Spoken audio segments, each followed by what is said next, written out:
জুলাই গণঅভ্যুত্থানের দিনগুলোকে আমাদের স্মরণের মধ্যে রাখতে গিয়ে আমি দেখছি যে রাজনৈতিক ক্ষমতা ভাগাভাগির দৌড় জুলাই গণঅভ্যুত্থানের স্মৃতিকে কিন্তু মুছিয়ে দিচ্ছে।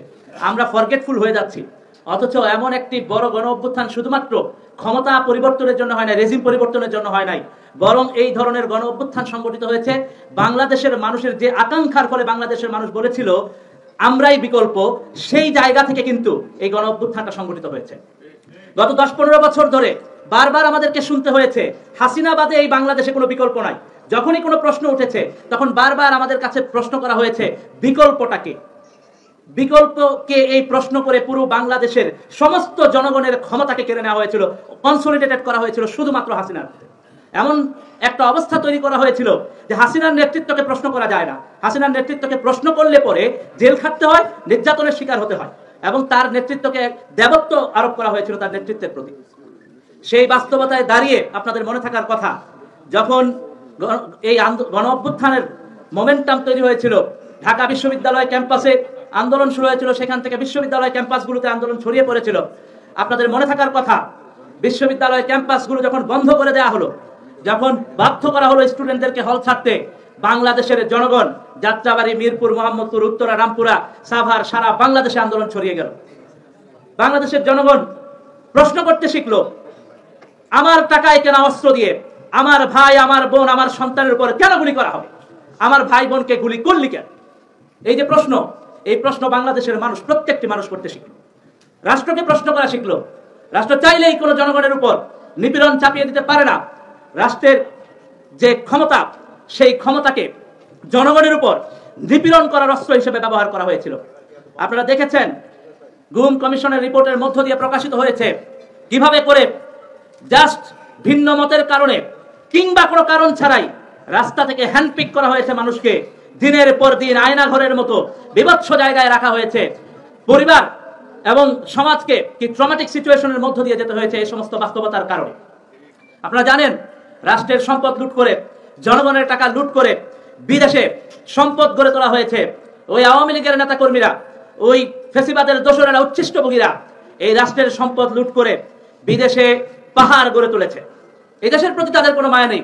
যে কারণে আপনি দেখেছেন, আমরা দেখেছি, পুলিশ বলেছে যে গুলি করি একটা, মরে একটা, আহত হয় একটা, আর বাকিটি রয়ে যায়। তাদের কাছে এটা ধরার মতো জ্ঞান ছিল না যে কি করে মানুষ রাস্তায় থেকে যাচ্ছে গুলি করার পরেও।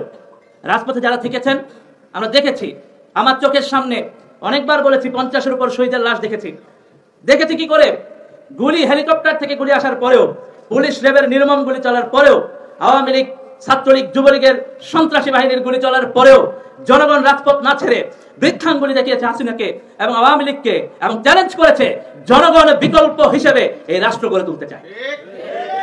এই যে বিকল্প প্রস্তাবনা গণ অভ্যুত্থানের মধ্য দিয়ে জনগণ দিল, যখন প্রশ্ন উঠলো বিকল্প নাই, তখন জনগণ যে উত্তর দিল আমি কে, তুমি কে, আমরাই বিকল্প।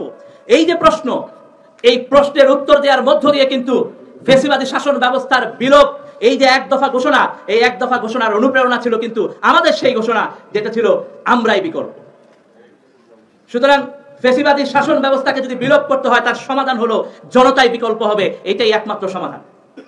সে সমাধান কিন্তু আমরা দিয়ে দিয়েছি। আগস্টের 1 তারিখ থেকে এই স্লোগান চলেছে, আমরা বলেছিলাম আমরা বিকল্প। এই যে রাস্তায় রাস্তায় জনগণের আন্দোলন ছড়িয়ে পড়লো, আপনাদের মনে থাকার কথা, রিক্সা চালকেরা অ্যাম্বুলেন্সের ভূমিকা পালন করেছেন, ট্রাক লরির চালকেরা রাস্তা আটকে দিয়েছেন যাতে করে পুলিশের গাড়ি রাস্তায় চলাফেরা করতে না পারে। আমরা দেখেছি মুদি দোকানদারেরা, ক্ষুদ্র ব্যবসায়ীরা, শ্রমিক শ্রেণীর মানুষেরা কিভাবে করে রাস্তায় এসে নিজেদের জীবন বিলিয়ে দিয়েছেন শুধুমাত্র আমরা যে বিকল্প এটা প্রমাণ করতে। আপনারা দেখেছেন এই ফ্যাসিবাদী আমলে যে আন্দোলনগুলো সফল হয়েছে, প্রত্যেকটা ছাত্রদের মধ্য দিয়ে বিশ্ববিদ্যালয় ক্যাম্পাস থেকে গড়ে উঠেছে নো ভ্যাট আন্দোলন, কোটা সংস্কার আন্দোলন, নিরাপদ সংস্কার আন্দোলন, এবং সর্বশেষ যে কোটা সংস্কার আন্দোলন 2024-এর জুলাই গণঅভ্যুত্থানে পরিণত হয়েছে। এই প্রত্যেকটা আন্দোলনে বাংলাদেশের তরুণ যুবক সমাজ নিজেদের বুকের রক্ত ঢেলে দিয়েছে কেবলমাত্র এই দেশকে এই উত্তর দিতে যে হাসিনার কাছে ক্ষমতা কেন্দ্রীভূত করে রেখে রাষ্ট্র নিপীড়কের ভূমিকা পালন করবে, এটা এই জেনারেশন প্রত্যাখ্যান করে। আপনারা দেখেছেন মঞ্চে উপবিষ্ট আছে, এইখানে কিন্তু একটা জেনারেশনের সমন্বয় ঘটেছে। এখানে মাহমুদুর রহমান, হাসনাত কাইম ভাইয়ের একটা জেনারেশনের প্রতিনিধিত্ব করেন, মঞ্জু ভাইরা একটা জেনারেশনের প্রতিনিধিত্ব করেন, আমরা একটা জেনারেশনের প্রতিনিধিত্ব করি। আমরা বলতে চাই, বাংলাদেশের জেনারেশনগুলোর যদি সমন্বয় সাধন ঘটে, নবীন এবং প্রবীণের সমন্বয়ে বাংলাদেশের জনগণের কাছে ক্ষমতা পৌঁছে দিতে পারলে পরে কেবলমাত্র বিকল্প প্রস্তাবনা গড়ে তোলা হয়েছিল যে আন্দোলনের মাঠ থেকে, সেই প্রস্তাবনার সফল বাস্তবায়ন হবে ইনশাআল্লাহ। সুতরাং এইটা ব্যাটল বাংলাদেশের গণমানুষের। এই ব্যাটল গ্রাউন্ডে আমাদেরকে মনে রাখতে হবে, কেবলমাত্র হাসিনার পরিবর্তন হয়েছে, ফ্যাসিবাদী কাঠামো এখনো পর্যন্ত বিলোপ হয় নাই। রাষ্ট্রে ফান্ডামেন্টাল চেঞ্জের জন্য নানা আলোচনা চলছে, কিন্তু আমরা আশঙ্কা বোধ করি যে শুধুমাত্র নির্বাচন এবং নির্বাচনের মধ্য দিয়ে, ক্ষমতা পাওয়ার মধ্য দিয়ে যারা বাংলাদেশের জনগণের উপর শাসন ক্ষমতা নেবেন, তারা এই জনগণকে উপলব্ধি করতে পারেন কিনা। এটা স্পষ্ট। বাংলাদেশের জনগণ যখন আমরাই বিকল্প বলেছে, সুতরাং কোন রাজনৈতিক দল যদি বাংলাদেশের জনগণকে পাশ কাটিয়ে কেবলমাত্র পুরানো রাজনৈতিক বন্দোবস্তকে এই সমাজে, এই রাষ্ট্রে কায়েম করতে চায়, আমাদের যে জেনারেশন আছে, এখানে সিনিয়র জেনারেশন আছে, বাংলাদেশের সমস্ত মানুষ রাজপথে বিপ্লবী শক্তিকে খুঁজছে। সুতরাং কোন শক্তি বাংলাদেশকে আবারও নিপীড়ক রাষ্ট্র হিসেবে পরিণত করতে পারবে না ইনশাআল্লাহ। এটা আমাদের প্রতিজ্ঞা, এটা আমাদের শপথ। কারণ রাজপথ থেকে আমরা দেখেছি, যখন যাত্রাবাড়িতে আন্দোলনে রত ছিলাম, তখন দেখেছি কিভাবে করে গুলি করা হচ্ছে, মানুষজন রাজপথ থেকে সরছে না। এক গ্রুপ আগাচ্ছে, গুলি খেয়ে আহতদের নিয়ে আসতেছে, আবার আরেক গ্রুপ যাচ্ছে, কিন্তু কেউ ভয় পাচ্ছে না, কেউ গুলিকে ভয় পাচ্ছে না। কারো মধ্যে এই ভয় নাই যে আমরা কেউ কাউকে চিনি না, অপরিচিত, কিন্তু কেউ কাউকে ছেড়েও যাচ্ছি না। প্রত্যেককে ভালোবেসেছি, রাজপথের আপন হয়েছি, সহযোদ্ধা হয়েছি। সুতরাং আমি এই আলোচনা সভা থেকে আপনাদেরকে আহ্বান করতে চাই, বাংলাদেশের জনগণের কাছে বাংলাদেশের জনগণের যে ক্ষমতা, সেই ক্ষমতাকে ফিরিয়ে দিতে পারলে পরে যে গণ অভ্যুত্থান সংগঠিত হয়েছে, সেই গণ অভ্যুত্থানের আকাঙ্ক্ষা বাস্তবায়িত হবে। আমি আপনাদেরকে বলতে চাই, আপনাদের মনে থাকার কথা, যখন 9 দফার কথা বলা হলো, পত্র পত্রিকা ইলেকট্রনিক মিডিয়ার অধিকাংশগুলোই প্রচার করলো 8 দফার কথা। তখন ইন্টারনেট নাই, কিচ্ছু নাই, যোগাযোগের অবস্থা নাই। তারপরেও বাংলাদেশের জনগণ তার অন্তর দিয়ে কেবলমাত্র 9 দফাকেই উপলব্ধি করেছে। বাংলাদেশের জনগণ কিন্তু বহু আগে 1 দফা ঘোষণা করেছে।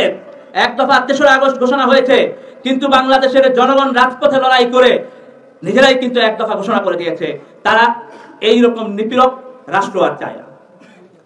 এই যে গণ অভ্যুত্থান, এই গণ অভ্যুত্থানের ফলে আপনারা লক্ষ্য করবেন যে আমরা শুধুমাত্র রেজিম চেঞ্জ চাই নাই, আমরা পুরো ক্ষমতা কাঠামোর পরিবর্তন চেয়েছি।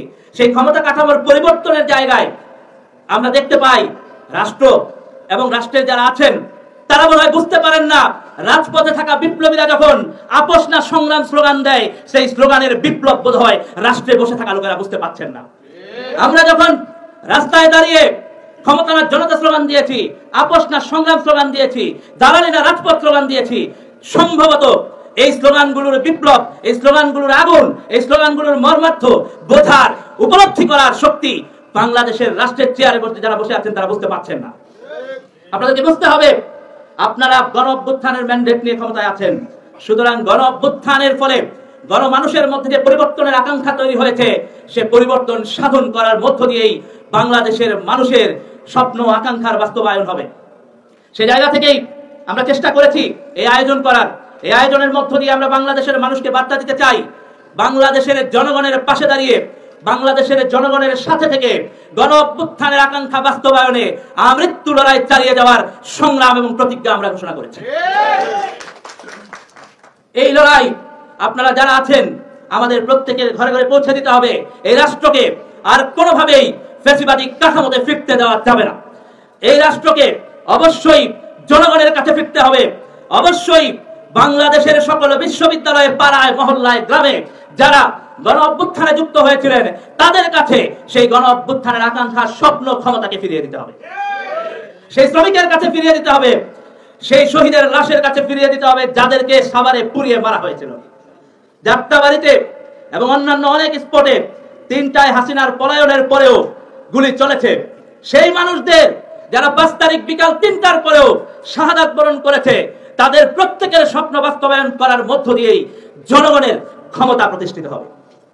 আমি আপনাদের কাছে এই জন্য আহ্বান করতে চাই, এই উদ্যোগ কেবলমাত্র শুরু।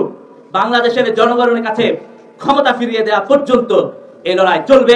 এই লড়াই আপনারা পাশে থাকুন, এই লড়াই অব্যাহত থাকবে। আমরা বাংলাদেশের জনগণকে সাথে নিয়ে আগামী দিনের জনগণের বাংলাদেশ গড়ে তুলবো ইনশাআল্লাহ।